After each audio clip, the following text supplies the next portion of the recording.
Hey, what's up guys, it's Deso here with another video for Helldivers, and this one will be going over the Pilot DLC pack. Now, the Pilot DLC pack is one of the 4 DLC packs that came out around the same time as the Turn Up the Heat update. Alongside that came out the Hazard DLC pack, the Specialist DLC pack, and the Demolitionist, one of my favorites. The Pilot DLC pack, of course, included a full new set of armor, the Arc Shotgun, and then the Obsidian EXO new mech, or what we was calling the Super Mech, which is actually like a lighter mech, but we'll go over into that later on.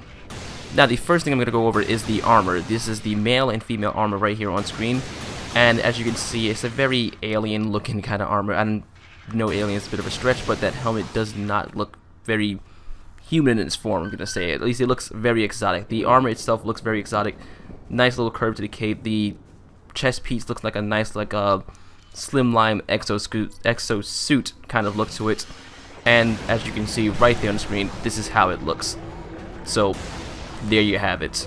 Now, moving on, there is the AC-5 Arc Shotgun, which is the weapon that comes with the Pilot DLC pack, and it is exactly as it sounds. It is an Arc Shotgun. It's somewhat similar to the other Arc weapon in the game, whose name I cannot remember right now for some reason, but it does have a shorter but wider range, similar to what a shotgun can do. This particular one, I immediately kind of did not, expect too much coming from it. I was hoping for a heavier shock weapon, and this does fill a good role as another arc weapon, but its limited range was definitely a put down. I've seen many players put this thing away. One of my recommendations when using this weapon is to upgrade it, of course, first chance you get. The range is very limited, and the charge time, I feel, is just a little bit too long to be a very effective weapon, especially because the higher to medium difficulty missions. I particularly would say this is best for the low to medium difficulties because of its wide spread, I guess you can say, on it, even though it has limited range. Versus the bugs, it performs admirably. Versus the cyborgs, also pretty good actually until you get to the heavier units. Even then, it can still mess up some of the lower mechs. Versus the Illuminates, it's a bit different. I would say not on the medium to high difficulties. Not really. I really wouldn't use this too much against the Illuminates at all.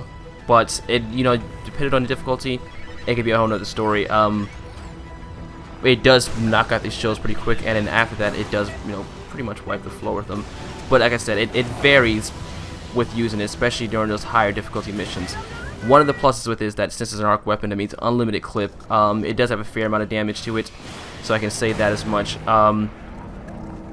Like I said, upgrade it. First chance you get. Once you do upgrade it and extend this range and it speed up this charge up time, it's a much better weapon. I can use it, but I don't use it as much. I do have my favorites, but this isn't a bad weapon in general once it's fully upgraded. And then last but not least, exactly what you guys are waiting for, the EXO-48 Obsidian, which is the new mech that came with the game. Not with the game, with the Pilot DLC pack.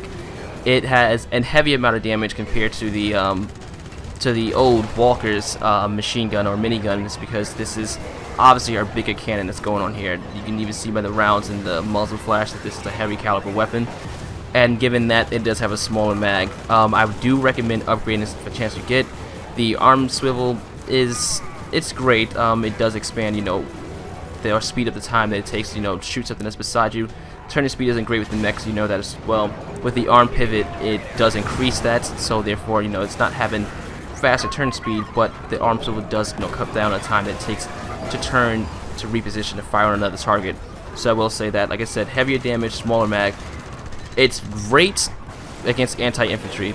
That's all I can say because it has no anti-armor capabilities at all. There are no anti-armor rockets. Only the Walker has that. So therefore, if you're going for something like that, I wouldn't recommend it. Low to medium difficulty bug missions, hell yeah. If you got somebody with anti-tank capabilities, say the rest of your squad is really anti-tank, then yeah, you could do even the higher difficulties. Versus the cyborgs, you're not going to be messing with anything lesser than the lesser mechs, of course. You won't be going, for tanks. Versus the Illuminates, actually, it does pretty damn good against the Illuminates. It actually does because it just, Illuminates do not need anti-armor. They're the only race that doesn't need anti-armor, so therefore, put enough rounds in these guys and you drop them. These cannons do wipe out the shields, and therefore, it is not a bad weapon against them. Like I said, upgrade it as soon as possible. You do want extended mags on that because, like I said, it's small. It's not crazy small, but it's small. Especially to those that do not know how to conserve their ammo. When you're using this thing, you want to try to use one cannon at a time. Don't hold down the trigger, kind of press it a bit. You know, you want to time your shots. You don't want to expel too much ammo, you know, when fights. You want to conserve it. That's just it. You want to conserve your ammo. Treat it as if this is your last mag on your assault rifle. You kind of make every shot count. So therefore, you keep that mentality, you're damn good. That's just it. Now, is this thing worth buying? That's the, of course, big question. With the ARC shotgun and the Obsidian, I would say they are great additions to it. I don't use these things that much, so I can't say that, you know, they're absolutely necessary, that they fill a big gap in the game. If you want to throw in some flexibility to your loadouts, if you do favor the ARC weapons, you have a tendency to, like, you know, fall in love with accidentally shocking your friends, then go for it. The Obsidian, like I said, is a good anti-infantry weapon. It is a free mech, basically. Say if you're still leveling, you can't get that EXO, the Walker, so soon. You know, the Obsidian can fill in that gap, of course. If you don't feel like, or you don't need the anti-armor capabilities of the Walker, then the Obsidian, once again, will fill that role. If your squad is doing the anti-armor, then, once again, the Obsidian. It's going to be good for that type of stuff. The ARC shotgun, or just the ARC weapons in general, do not find their edge, I guess you can say. I think they need maybe a little damage buff just to make them more effective. They're going to kill Helldivers no matter what you do. That's just, you know, that's just a rule to using the ARC weapons. But versus the other enemies is where you want, you know, something to actually go down with. I'm gonna say it does increase with the range. Once you get the range upgrade to the ARC shotgun, it is a much better weapon. Whether or not you need it is a different story. I don't feel you need it, so I'm going to say this one right here is not something you're going to want to probably buy solo. I wouldn't purchase this by itself knowing what I'm getting ahead of time, but, you know, seeing as much I love Helldivers, I love adding stuff to my arsenal, so therefore, yeah. The armor itself, while the helmet is the best piece, in my opinion, of course, just my opinion, I would say that it's, once again, it's just a cosmetic, so it's not necessary, but the helmet does give you a nice exotic, slim look, so therefore, if you're into that kind of stuff, go for it, man. But overall, purchasing alone, no, I wouldn't say that, you know, go for it. If you're buying, you know, if you're interested in buying the other ones, then therefore I say get the whole entire Reinforcement 2-pack, which includes the Pilot DLC, the Hazard Ops DLC, and the, what's it called? The Demolitionist DLC. So therefore, you get all three of those, and it's only going to cost you like $2 more. I think it's like $5 or $6, something like that. In which case, it's better than buying, you know, just this thing by itself for like $2 or $3. So get the Reinforcement 2-pack instead. I do recommend the other two that come with this, and this as a bonus, it's really freaking awesome. Like I said, it's not gonna hurt you to have more in your arsenal. This is more things to play with.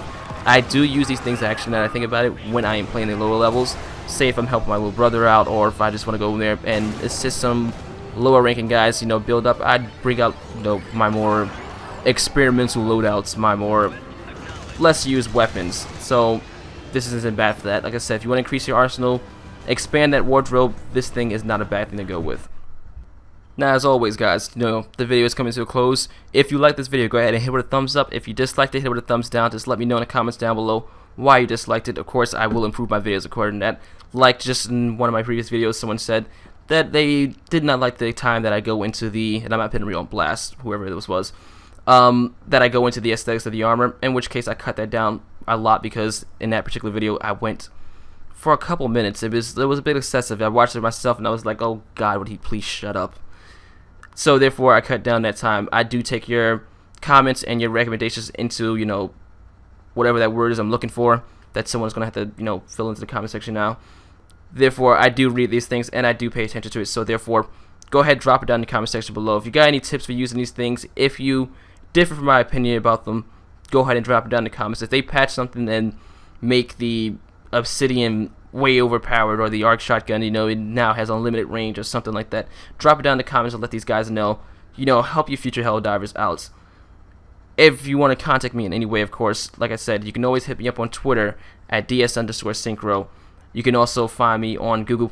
You can even hit me up on PlayStation. Like I said, I do have a PS account straight from my YouTube work that I will be migrating to.